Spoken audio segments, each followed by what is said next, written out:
session. This is a program, this call on your program, Predictive Voice Recognition Technique. In the small book, it's also referred to as AVR training, Predictive Voice Recognition Training. It doesn't really matter what the T stands for, as long as the predictive voice is recognized. But let me give you some background on how this can be conceived of from a theoretical basis. I'm going to present here an argument to you, and it's unlike the traditional argument that exists in contemporary addiction care. If you read through the literature, attend conferences, go to other training sessions, what you will hear is what I call the neurophysiological argument. It also is referred to as the disease model, the biogenic model, which is a little bit different. But at any rate, this idea has to do with there is a very special chemical imbalance condition. Maybe it's dopamine suppression or serotonin elevation, neurotransmitter depletion, and cell membrane porosity, and ion exchange, and all this other kind of jargon, and I really mean jargon, that's developed around the phenomenon of addiction. Addiction, in rational recovery, pays attention to the Latin root word itself. The word breaks down to the word, this is a word in Latin, mean which is positive, affirmative, yes.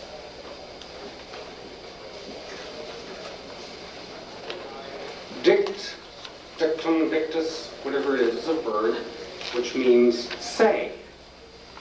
And so, addiction, really, when you come right down to it, is saying yes. Hence, Nancy Reagan's very good prescription, by the way, a little naive, just say no, instead of saying yes. All addictive behaviors are a phenomenon of a person consistently and repeatedly, inevitably, seemingly inevitably, saying, yes, I will, I shall do this, and let's get on with it. Now, the neurophysiological approach, the disease model, says that there's something there's an inner condition here, a neurochemical condition that causes a person then to say yes. And because their chemicals are imbalanced or depleted or elevated or whatever, this is the cause of this illusion of being powerless. And it's also the explanation of the why of it. Now, the presentation here now, I will call it the structural argument or an anatomical argument. Structures and anatomy are static, by the way. We're not concerned about the activities, the neurochemical and the porosity of the cell membrane or anything else like that. We're not concerned with that very esoteric body of knowledge. What we're talking about is basic, gross anatomy. Gross anatomy, like arm, leg, head. We're not talking about which of the plates in the cranium. We're not talking about fine detail. We want to present the problem in the simplest way that yet still allows people to get a comprehension, a workable understanding, or what I've called a sufficient understanding. Sufficient, not complete. The reason I say not complete is that there are many billions of your dollars that you pay to Uncle Sam going down the tubes every year in new research sponsored by the federal government and all the spin-off organizations trying to get this better understanding. The idea of a complete understanding, forget it. but a better understanding, and it gets more and more detailed with all these diagrams of cells and molecules and all this, seems to have little to do, as we've said over and over, has little to do with recovery. So the anatomical argument is pleasantly simple. I'm going to do something here. I think it'll work.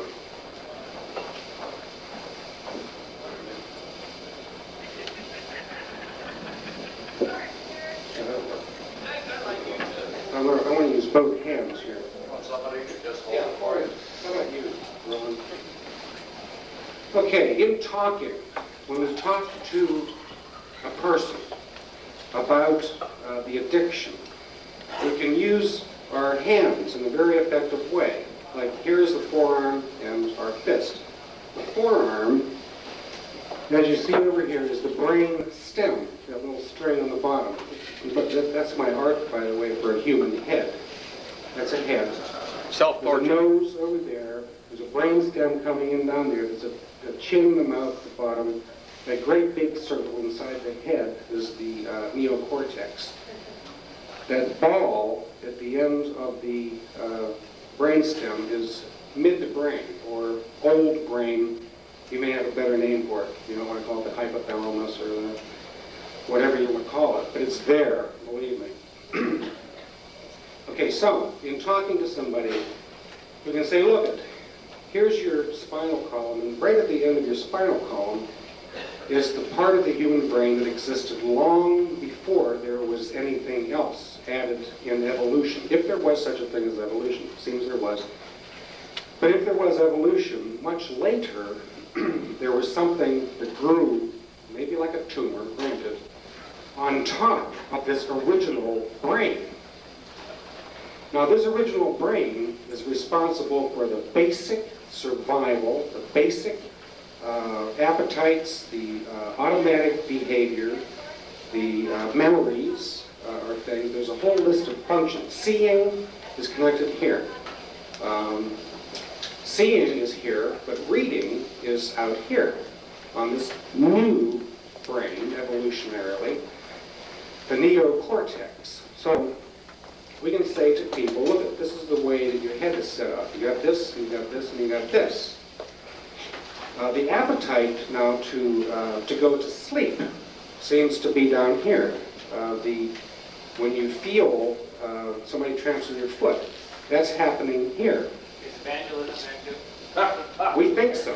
A lot of things going on down here. The appetite to get laid is right down here. The appetite to have breakfast is right here. There's a lot of very biologically driven things that are going on in here. Out here is the part that makes us human. This is the human part of the brain. So I think you can see here if you've had exposure to the small book or other material, we talk about the addictive voice, or this biologically driven, appetite-driven thinking. What we are hearing when it says, I think I'll have a drink, is the same source that says, I think I'd like to get laid. I'd like to do something biological for pleasure now. That seems to be coming from down here. When we hear it and recognize that that is the neocortex out here, we can call this the thinking cap to this inner part of the brain. A dog, for example, has mainly this and a little bit of it out here. So they don't look forward to tomorrow, and they don't remember yesterday, at least as far as we know. The idea of thinking and calculating and planning, applying reason, intelligence, and so forth, the uniquely human things are mainly out here in the neocortex, the language, the ability to do other more sophisticated things than down in here. Now,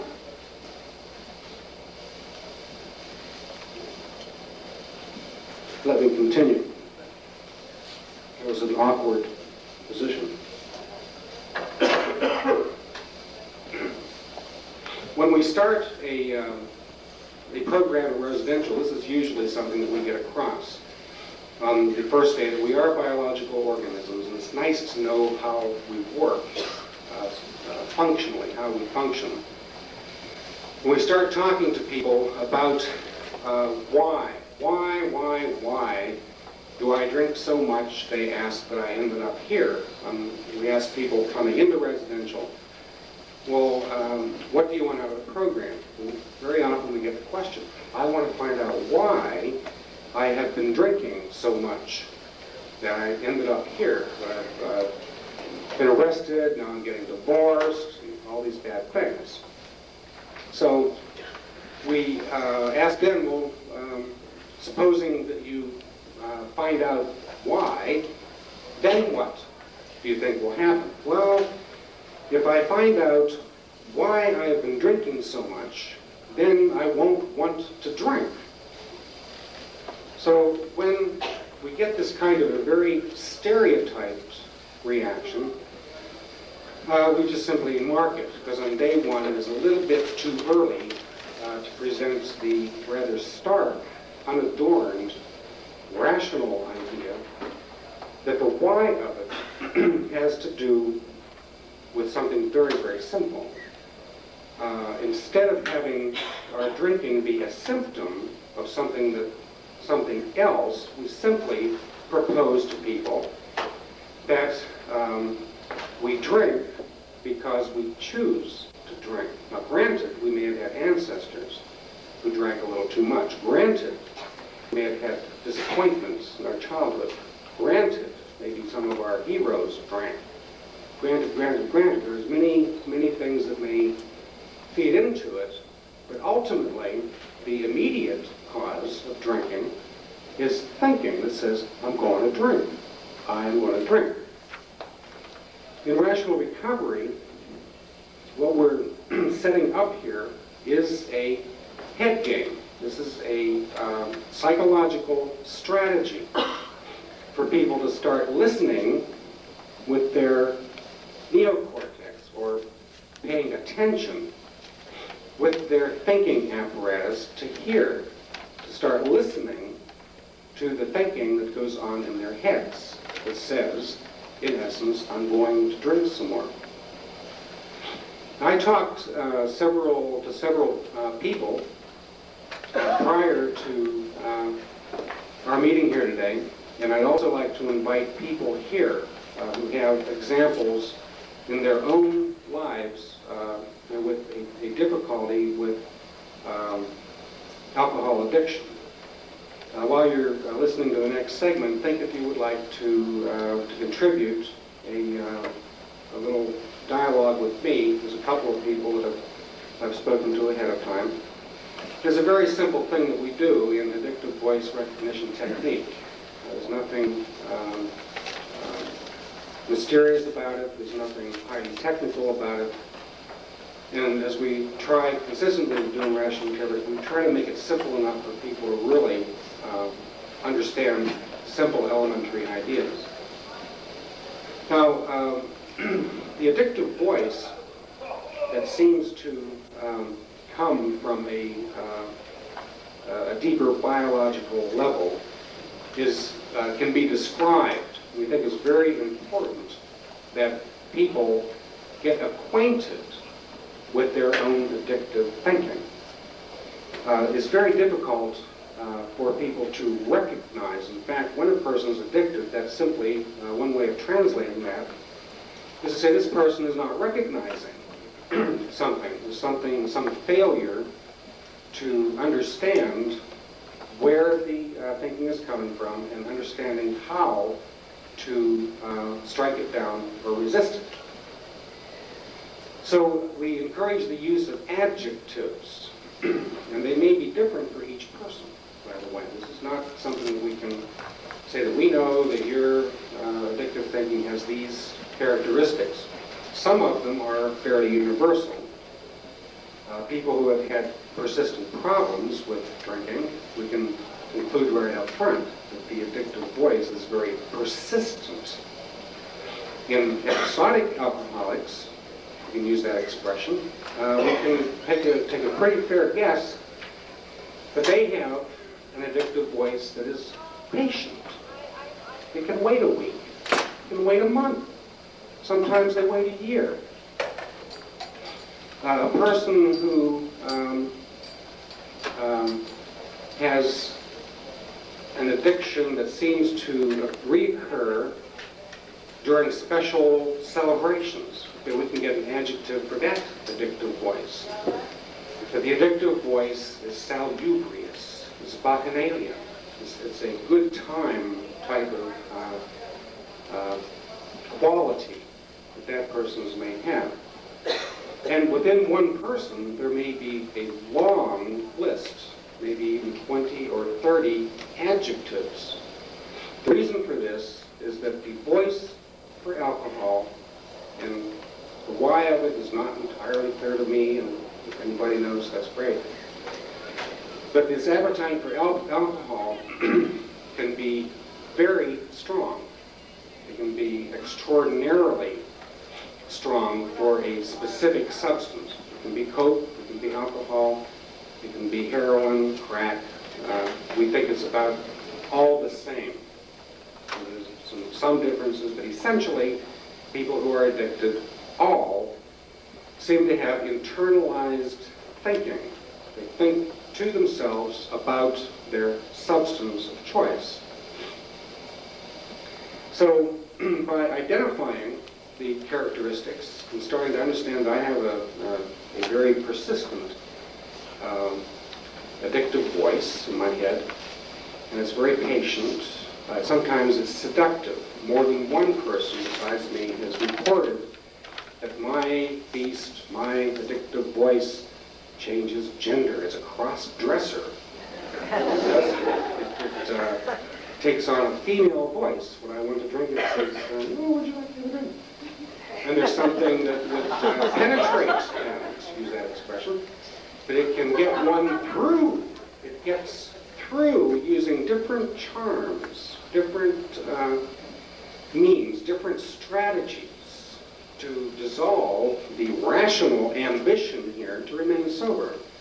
People who have been having trouble, by the way, with drugging or alcohol or whatever, may say that they're very happy to be addicted, but I doubt it. There's a downside to addiction. If it's only the cost alone, if it's only the expense of it, that's one downside. And part of getting better is when people start collecting the evidence. Rationally, they start picking up, it's not only the cost, but it's the way I feel.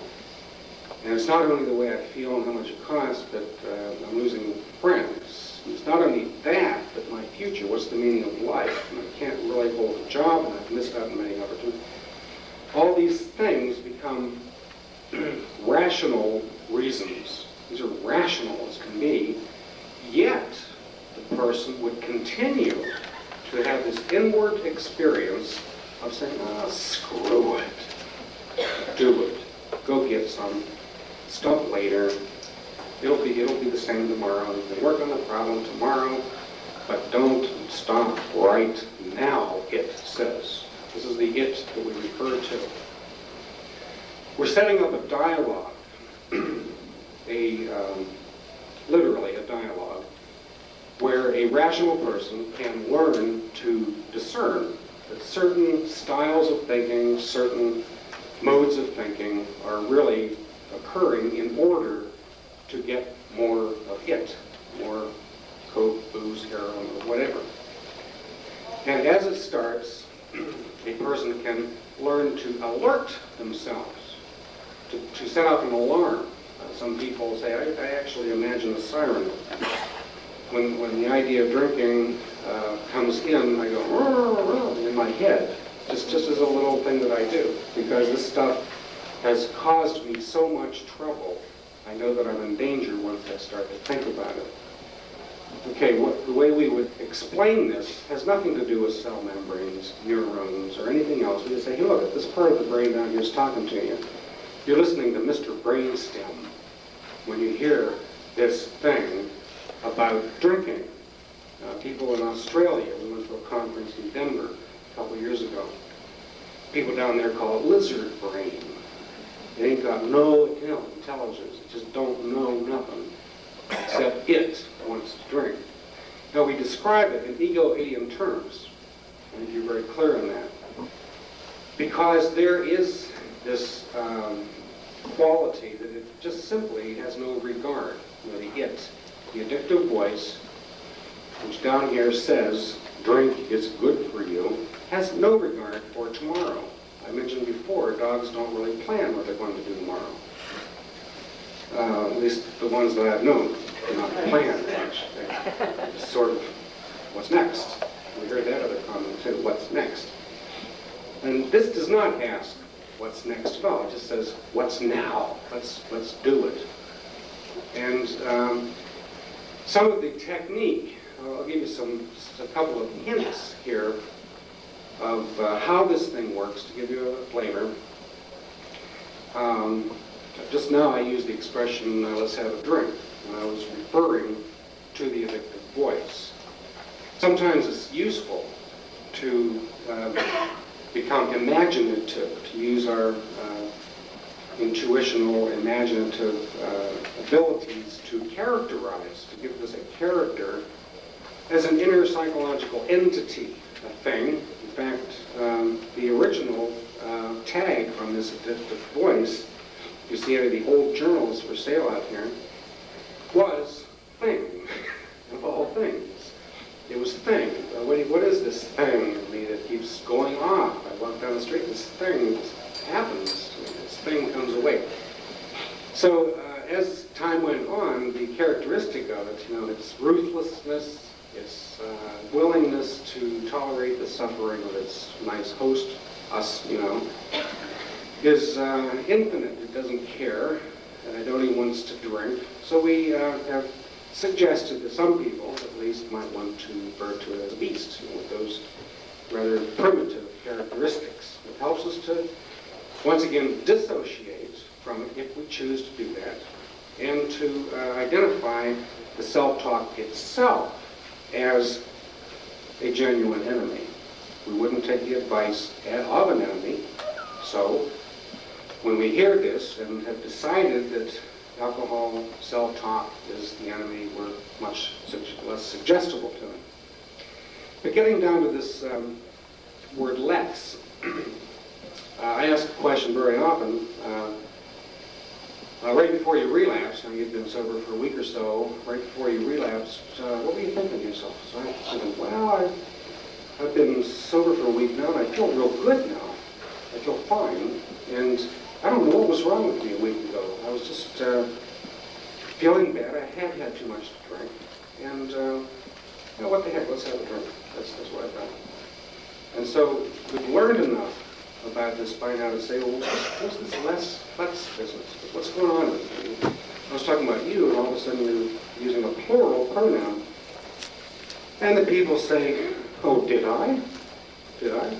Well, you know what I mean. I said, no, seriously. Why do you think that this plural pronoun is spoken by so many people as the very last thing that is said before that relapse drink is taken? Why do you think that happens? Give me a hint. Okay, if the person is savvy under this dialogue, the dialogue, they might deduce or guess correctly that this is one way of resolving an ambivalency. Like if I'm talking to this person here, I can say, hey, let's go somewhere. Or we can just say, well, do you think we should go somewhere, or do you think that we should not? We can discuss it and discuss it and discuss it and negotiate and say, well, I don't know, maybe we should do it and all that stuff. And finally I say, hey, let's go and like this. It's a very, very decisive way of ending the ambivalence that we think that practically all addicts and alcoholics have. So when we hear the let's, it fits in very nicely into the understanding of how the addictive voice works. It's simply a mentality that argues very intelligently, well, we can say at least cleverly. Intelligent, who knows? It always has one solution to every problem. Can it really be all that bright?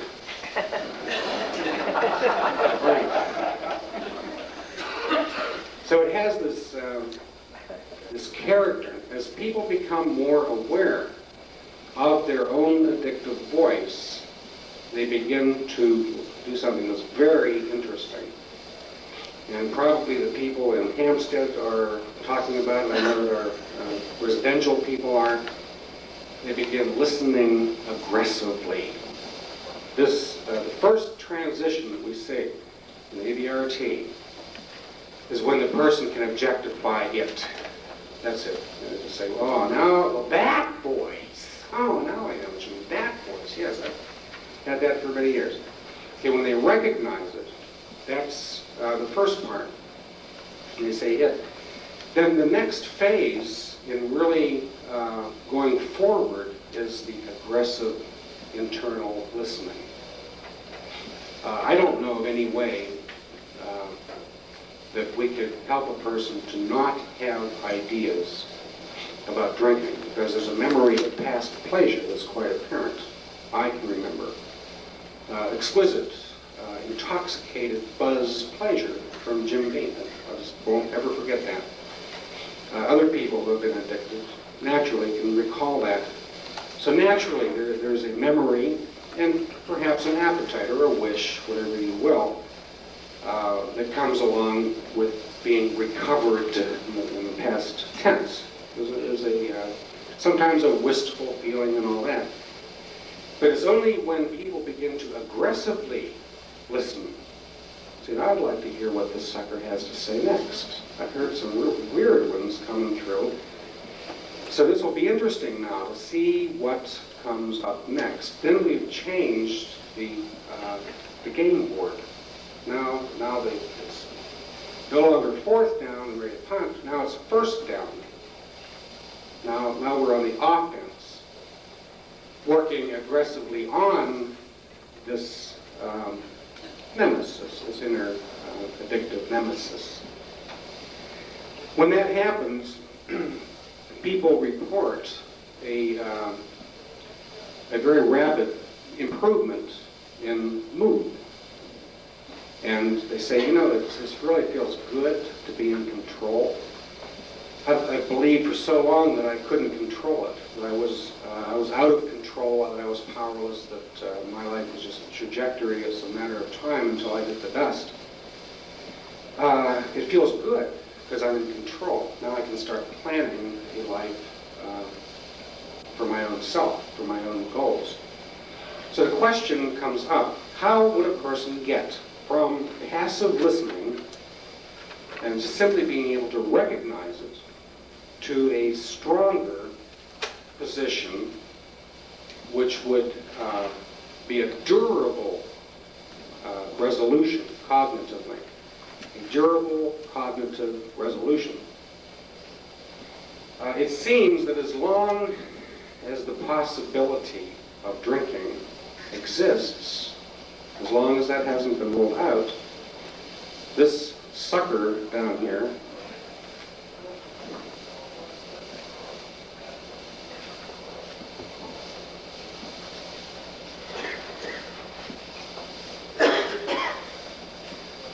this guy is going to be patient.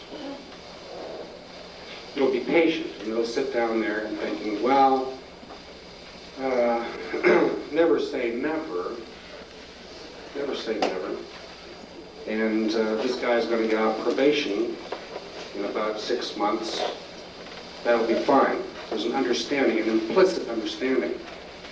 Not everybody who goes through residential remains sober. Those who we meet later invariably seem to say, you know, I really underestimated that sucker.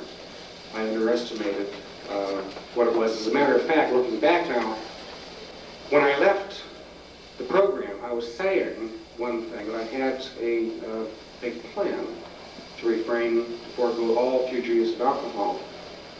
But there was an echo in my head. He says, yeah, sure. I heard it. I thought, well, damn it, I am sure. And then I heard the echo again. It says, yeah, sure. Just wait, you just wait. And I thought, well, that's probably just some old AA learning. I didn't really catch on to what was going on. This echo in my head that says, yeah, sure.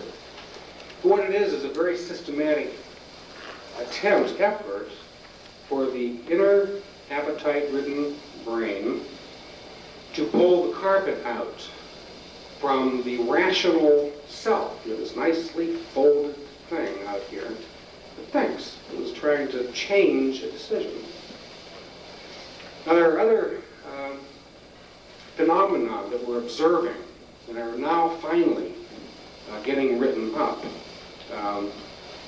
One of them has to do with the experience that many people have during the early months of recovery. What's it like to not be drinking? In my case, I started telling this little story before it fit into what we're now doing. But I lived on a houseboat down in Stockton, and I noticed that after work, I would come home at 5, and right then get really tired. I'd flop down on the gaucho, turn the TV on, didn't even know what was on the TV. I had this just a very uncomfortable, tense heaviness, kind of a low mood. It wasn't really depression quite, but it was kind of depressive, very hard to deal with. And along with that sense of heaviness and listlessness and all that was a distinct idea here that there is one thing that can make me feel better. I know, there's no doubt whatsoever, that if I were to jump to my feet right now, in fact, I can picture, here I was so tired, I could hardly move or wash the dishes, and the place was smelling, really rotten housekeeping during this period. I could picture myself energetically jumping to my feet, running out to the pickup truck, driving to the carryout, getting a bottle of Jim Beam, drinking in the cab of the truck, driving back to the boat, and feeling great. Very clear, distinct plan to drink. At that time, it did not seem apparent that this is the prelude, that this is a very purposeful depression. It's a depression, a depressive mood that exists for the purpose of getting alcohol.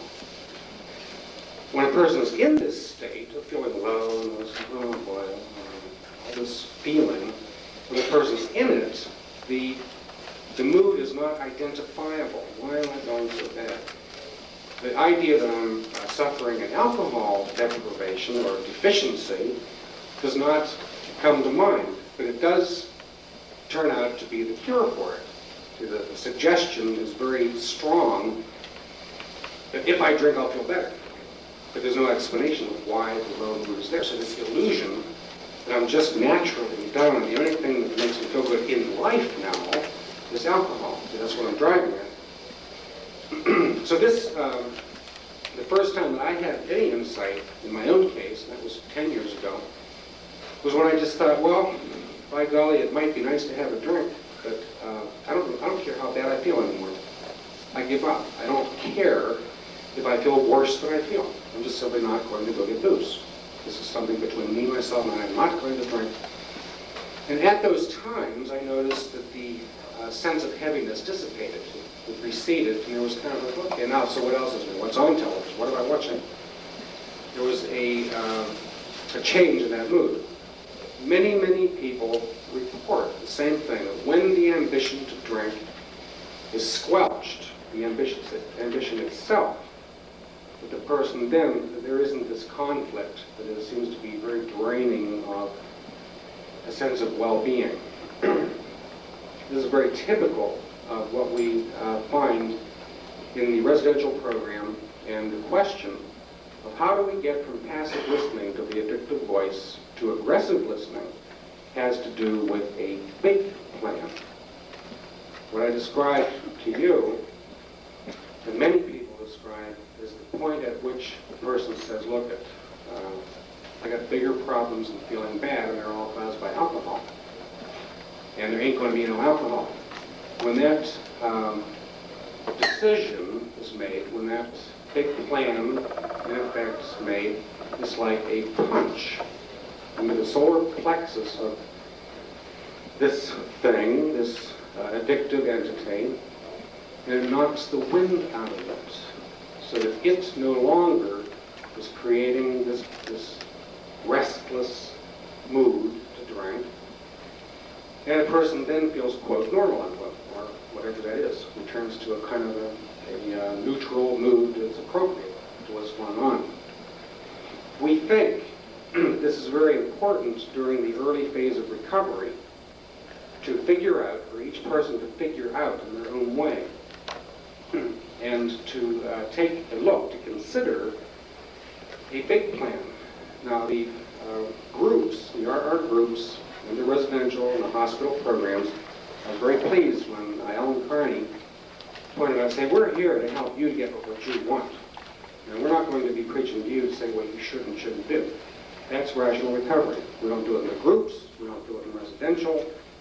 But one thing we do is ask a lot of questions. It's not telling somebody to do, to ask questions about what they are doing and what they plan to do, especially when they have presented themselves for help. That is where the suggestion, and is a recommendation for people who have had relapse histories. We recommend that you suggest, or that you explore the idea of a big plan. I'd like to see, now there are some people, as Richard, yeah, we had some comments, Richard, that you were thinking of sharing. Do you want to take the mic? Richard's from Washington, Seattle area, and has a personal vignette about this. I went through all the predictable stages, I think, dealing with the addictive voice. First, learning that there's a symbolic operation. You make it external to yourself, spot it, you got to track it, watch its activity. It was very easy for me to do. It was very easy to start arguing against it. However, I found at first I tended to be in certain furious to negotiate with it. The only remaining thing that hung around for some period of weeks was a thought that when my 60-foot sailboat's done, out sailing the world, it doesn't matter anymore, then maybe and that was kind of the target. I finally got to the point where I realized that I didn't want that last little bit hanging around, and it was just real simple. You make a decision, you don't negotiate with terrorists. No more negotiation. And then it was fiasco. It stopped, shut up, and it went away. And that was the last I heard of it. And so in a sense, it had been defeated, at least in the verbal realm, where the conversation with myself goes on. The interesting thing that happened, though, is that recently I had been exploring some possibilities for the future. I was driving along, and I was kind of turning over and over in my mind all these positive thoughts, possibilities, and really thinking about it, and it was a very positive mood.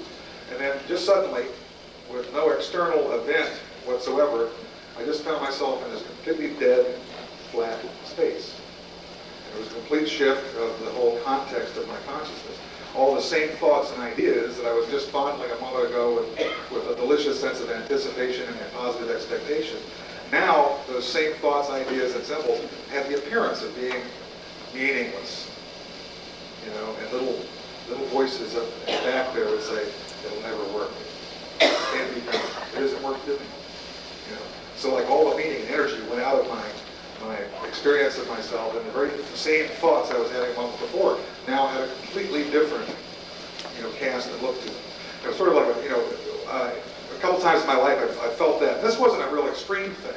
It was just like a very perceptible change in my state that I noticed or tracked as it happened. And a couple times in my life when I've gone through the loss of a love or something like that, I'd be so hammered emotionally, you kind of feel like the whole world's kind of gone gray, there's no color in anything anymore, and there isn't enough air to breathe. Well, that's very kind of an extreme example of that same sort of state where there's just no feeling. Everything's dead, and it's like there's no future. It's all without meaning. And I just watched that, and I said, what the hell just happened? And I said, the little bastard's up to his tricks again. And it was the first clear example I had of the drive, the appetite, the addictive voice, I guess having conceded that it wasn't going to win on the symbolic or verbal battlefield. It came at me in a completely pre-verbal way. And maybe it was quite simply that if our feeling responses in our organic self lives at that lower level where the appetite's active, maybe you could just throw the switch and cut us off. And in a sense, alienate us. I don't know what the hell happened. I can't account for it. But it was a sort of thing that before could have been the beginning for me of a protracted period of confusion, And I suppose depression, I've never been a person that's been prone to depression. My depressions have always been kind of mild, but they'll go on for quite a while. And I think that was a really significant thing that I noticed, is that it was clearly the sort of thing, and what would it set you up for? And what would it lead me to? If I stayed in that state long enough, you kind of look at that in that state and you say, well, if this is how life is, what the hell is the sense in it? I'm not talking suicidal thoughts here, although if it's more extreme, I think that same state, would leave a person contemplating there's no point in going on. But one thing, when we're discussing this, Jack pointed out to me, he knew of a case of a person who felt that way very, very deeply in a very extreme kind of, example of the same thing, where they were actually actively planning their own demise and suicide and held themselves back. Oh, there's one thing that can change this. You see, and then it brings it back full circle. It's kind of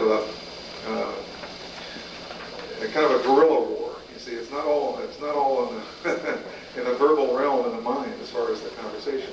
And it was the first example I've had of that. And it's I see examples of it too, in terms of the thoughts. I've watched this same sort of. It's a philosophy. It's trying to sell you the philosophy that I drink, therefore I am. You see? And without it, there isn't any meaning to anything. And you hear all kinds of examples of that. I do in groups. People talk about, oh God, well, I'm going to go to this wedding reception. All my friends are going to be there, and they're all their drinking buddies. And now they're going to go there and not do what they've always done. And they don't want to go. It's not going to be the same. Or it's going to be a real sense of loss to be there and not do that. So there's this propagandizing that goes on at the verbal level, and I think there's also other kinds of curious little things will happen that really is to get you to believe that philosophy. I drink, therefore I am. And if it can convince you that life without booze is not worth living, or that at the very least you have given up something of real precious value, it's gotcha. Because no one's going to stick it out forever under those conditions. The only hope is to spot it for what it is. When you were continuing up the road, was there a resolution to that? As soon as I recognized what was happening and saw it for what it was, I just spontaneously was laughing my ass off. And I was right back out of it. There it is. This is a very pleasant experience. I was talking about the very sudden sense of personal elevation when a person has finally nailed it, right to the tree. I mean, it's a remarkable thing to watch happening, and it's not such a big deal.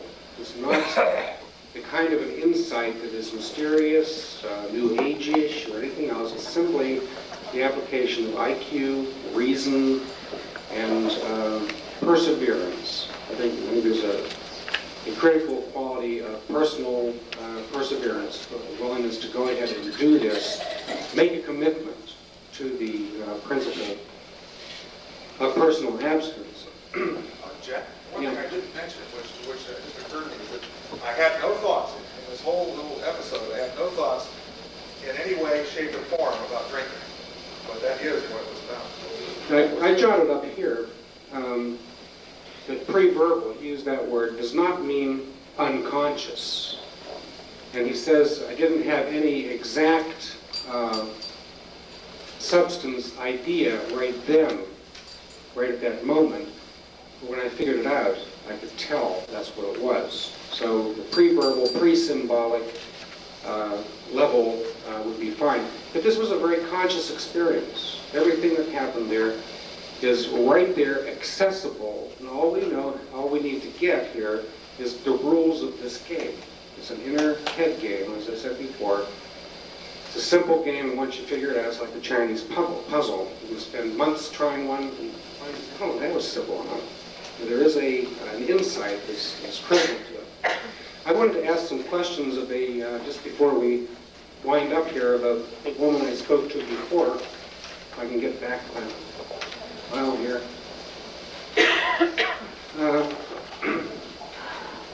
Okay, that's as far as I go. Okay, what is your name? Kathy Fox. Kathy. Can you describe a problem that you've had with alcohol, just in like a sentence or two?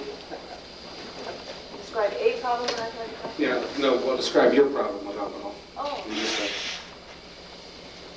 a very brief way. Just the desire simply to drink. Yeah, the desire to drink, and then you end up relapsing, or?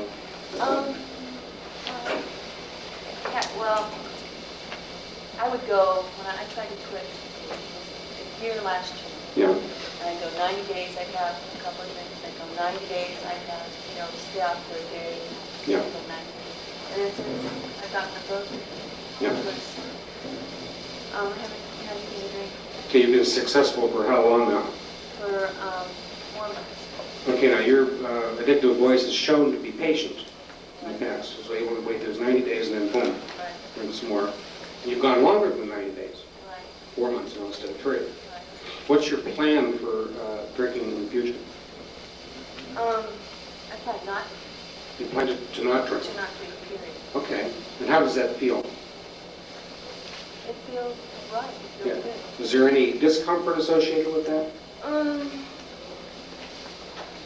Yeah, sometimes there is, but I You- think about it as the beast. I feel the discomfort about it. And I would be more comfortable.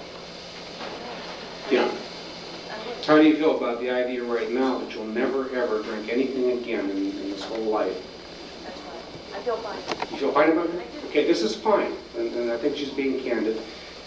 There may be other times, and I'll let you return to your seat now. There may be other...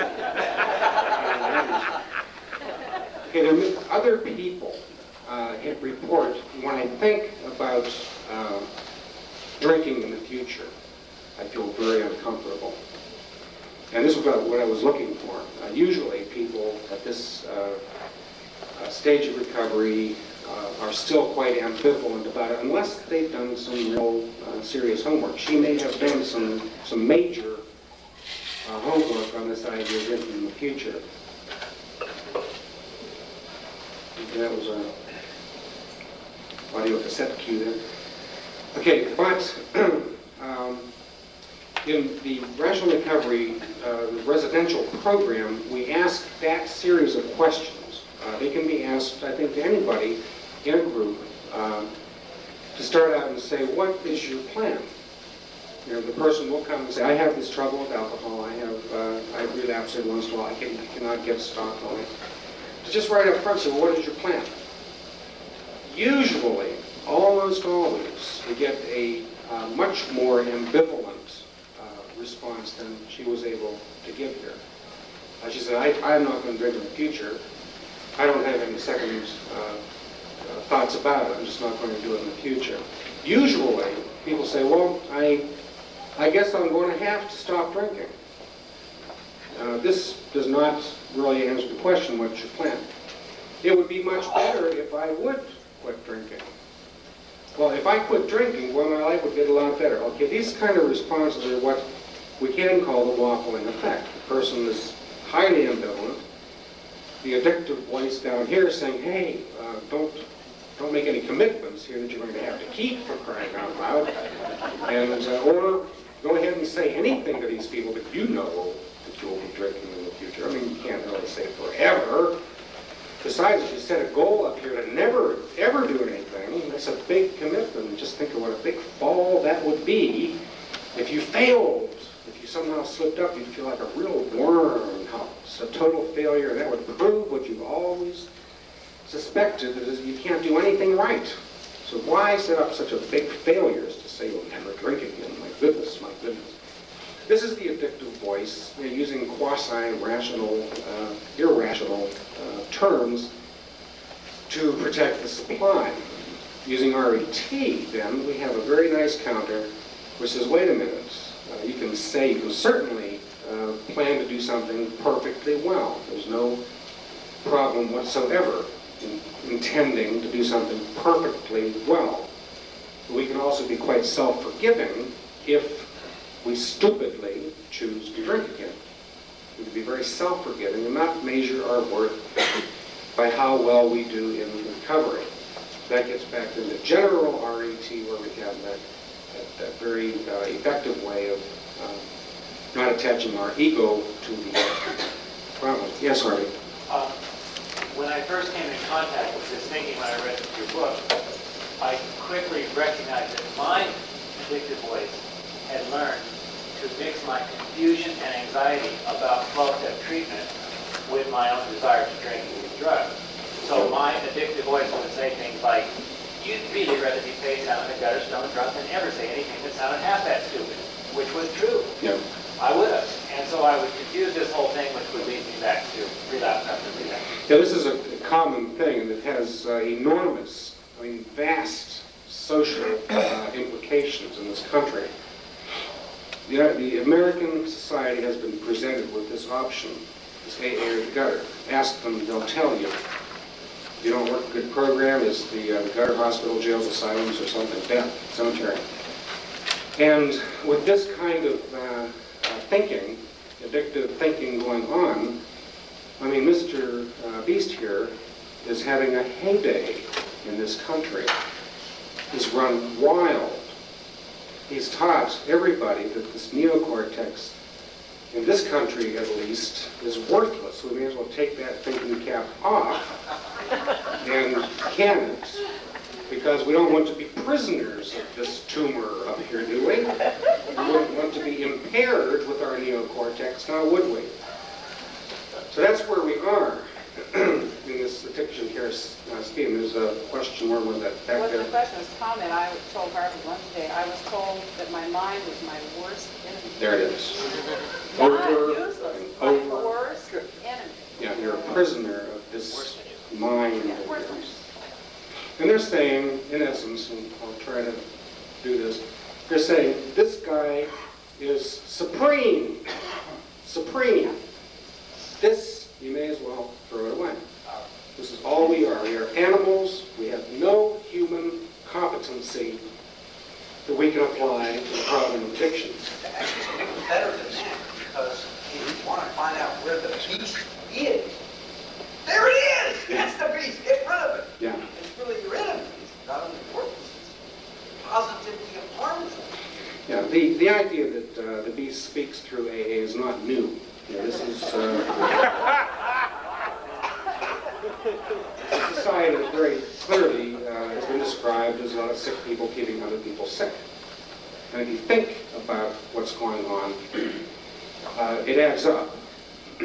Now, that's only one way of looking at AA. There are finer ways of looking at them, and I really personally choose to conceive of AA as sincere people whose personal experience, believe me, having been through it, I understand that personal experience. And when I was going to AA, it made perfectly good sense. And I wondered, well, I guess if I get my higher power together, then I can be of help to others and join in this army of altruists and be one of them. It's a very convincing thing, and I don't believe that any person in AA is to be blamed or charged or condemned or resented or anything else for saying what they do. We simply have a different way of looking at it. When I suggest that there are some sick people there that are transmitting addictive thinking, that it's like an intellectual kneecap job, in effect, this is only metaphors. This is only a stylized way of describing something that to us is very dangerous. It's for our purposes here that we will attack the 12 steps just to make sense. The other things that we do on a social level with the 12-step establishment needs to be thought through. We need to present it in a way that is responsible, credible, accountable, and the whole thing. So what, here is a question here. As much as RR and RAT go hand in hand, and RAT addresses a broad spectrum of human problems, I don't see why your anatomical model doesn't apply to all problems, obsessive compulsive behavior, phobias, which are non-behavior, everything. Your lecture today and your book addresses only addictions. It seems to me this is applicable to any. Very much. Any We do have a fatness program. Yeah, you're quite on, because we have a feast beast in the food overeating program. It's a feast beast. There's a beast of booze, a feast beast. Is there a sex beast? Well, for some people who find themselves feeling compelled to engage in self-defeating sex, Certainly, they can say, well, I have these rather primitive biological desires for pleasure that keep getting me in trouble. Or the risks these days are such that I am going to start recognizing my sexual desires as being, at least a lot of the time, my enemy. I don't want to expose myself to these particular risks. So what we're describing is a very commonplace thing. This is the way that human beings self-correct on every single thing they do that's habitual and self-defeating. Yeah. Yeah. Speak to that point a little bit, the big plan, I really liked the presentation there. In my smoking, I smoked for 27 years. Yeah. And I was one of those who was in this constant state of detox because I didn't want to smoke, so I quit for 3 days. Right. And Right. just insanity.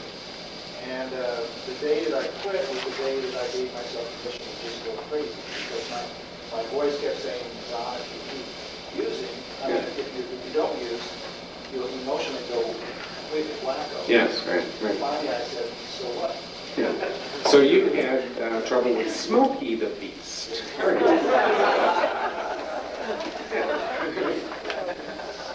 Yeah, this is quite applicable. And the anatomical, see, now if you get into the opioids and the alkalines or nicotine and all that baloney, this esoteric baloney, has no relevance to talk about the receptors and how these endorphins grab onto those enzymes and push up through and do all that stuff. What does that mean? Doesn't mean anything. There's this voice in here that says, go do it, let's do it, get a smoke. There's a Garrison Keeler tape that has Smokey the Beast on it. He didn't call it that, but he says, listen to your body talking to you. He says, get a smoke, see those people over there, go get one. That type of self-talk. And it applies to alcohol, heroin, coke, crack, all of it. All of it creates this conscious, deliberate, planful thinking around the use of the substance. Got 3 minutes left. Matt. Do you ever encounter people that say they don't hear a voice, they just feel, or they just see pictures? Yeah. Well, now pictures we include. The voice, we say, well, this addictive entity shows pictures. Yeah, multimedia beast. Does it all. It does it all. Right. Yeah, beer we're collecting them at Lotus Press. We have a couple of them on the wall. We're starting to compile the number of ads that just coincidentally have animals and tigers, and using the word beast brings out the beast in you. Oh, no kidding. Really, there's a malt liquor that brings out the beast with cobra and all this animal talk. The litany of advertising is beast talk, of course. Of course it's all beast talk. It can be recognized as such, and is seductive, and a good selling thing to know how the beast works. I've often said, if I were on the board of Seagram's or Coors, I could do a hell of a good job. I'd first of all set forth the 12 steps, and then I'd talk about the beast of rational recovery. These are two sources of liquor sales that really increase liquor sales. Ideas of powerlessness, wonderful way to sell. You know, bet you can't have just one. I mean, other people have thought about that too.